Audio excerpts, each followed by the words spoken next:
Hi Sir Jerry, magandang umaga o gabi sa iyo at sa lahat ng listeners mo. Sir Jerry, magbabahagi ako ng isang pangyayaring hanggang sa ngayon ay naaalala ko pa. Kayo na Sir Jerry ang magkomento at ang makakapakinig kung tama ba ang hinala ko tungkol sa karanasan kong ibabahagi ko ngayon. Sir Jerry, itago niyo na lang ako sa pangalang Daisy, 35 years old. Isa akong single mother. Sir Jerry, hindi na ako babanggit pa ng lugar sa ikukwento ko. Magbe-20 anyos na ako noong mabuntis ako. Siguro dahil sa ulila na kami ni ate, kaya naghanap ako ng atensyon o pag-aalaga. Kaya ayun, naloko ako. Akala ko mahal ako. Yung pala na magkalaman ng tiyan ko, tatakbuhan lang pala ako. Eto na nga Sir Jerry, dahil nabuntis ako at si ate naman ay may pamilya na rin, napilitan ako maghanap ng trabaho at maswerte namang nakahanap. Hindi pa naman halata ang tiyan ko noon. Namasukan akong selbedora sa isang karinderya para kahit papaano ay kumita ako at hindi umasa kay ate at sa asawa niya. Ayoko maging pabigat sa kanila. Maagang nagbubukas ang karinderyang pinapasukan ko at 10 oras na rin ito kung magsara. Isang gabi Sir Jerry, wala pang customer sa karinderya. Hanggang sa may isang lalaki ang tumayo sa labas ng karinderya. May edad na ito. Sa tingin ko nasa 50 o 60 na ito. Pangkaraniwan lang ang suot nito, t-shirt na luma, naka-short na putol na maong, magulo ang buhok nito at may kapayatan, kayumangi ang balat at madungis na para bang taong grasa.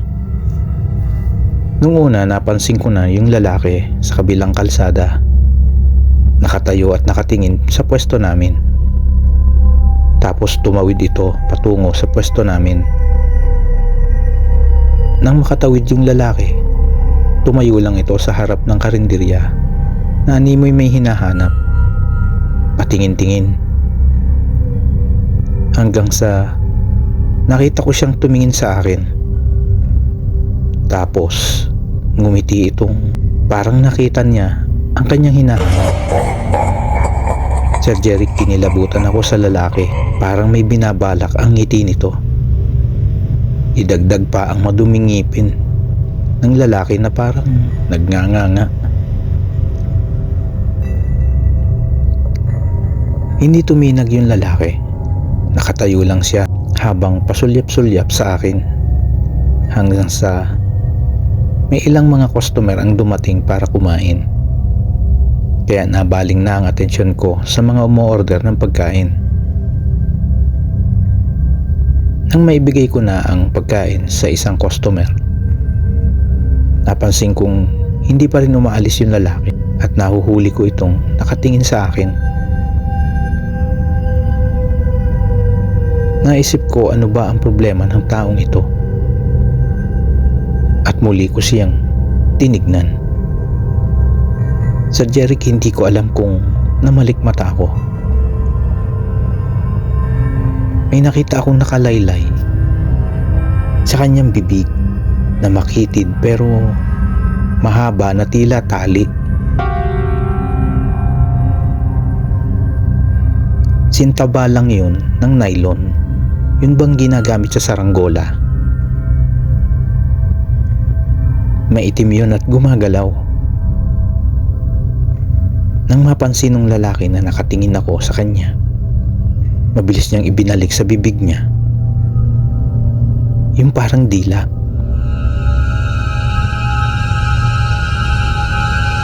Kinalma ko ang sarili ko dahil baka nagkakamali ako.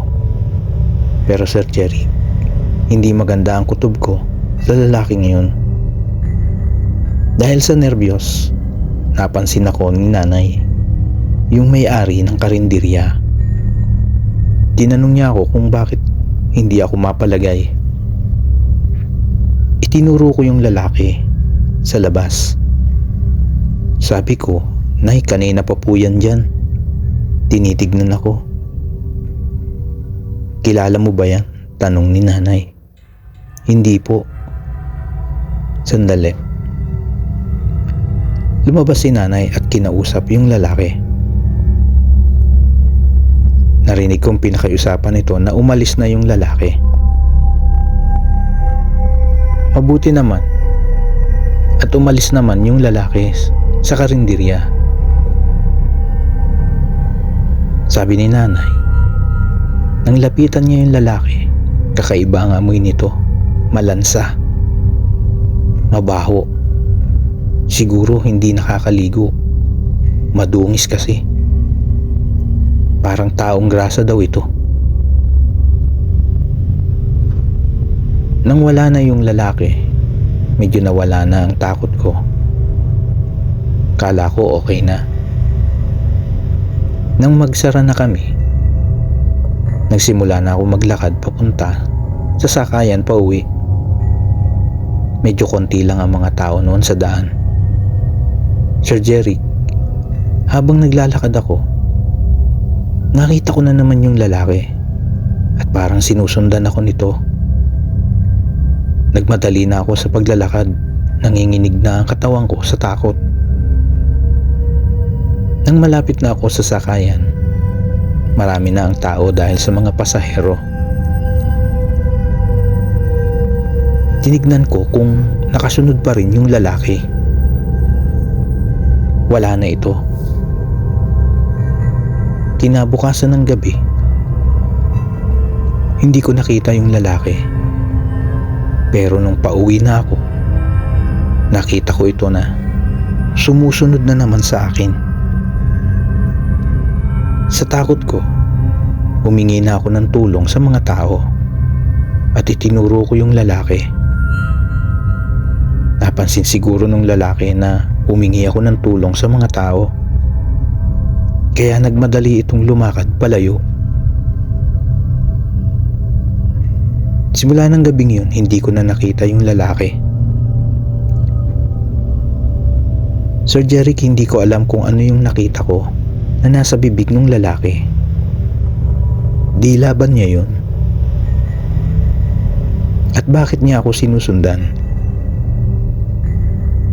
Buntis ako nung panahong yun, kaya naisip kong taong grasa ba yung lalaking yun o isang aswang? Kung aswang, hindi lang pala sila sa mga liblib na lugar naninirahan. Kahit pala sa syudad ay meron na ding katulad nila at hindi lang siguro natin sila napapansin. Sir Jeric, sana po ay maipictured nyo ang kwento ko. Salamat, Daisy.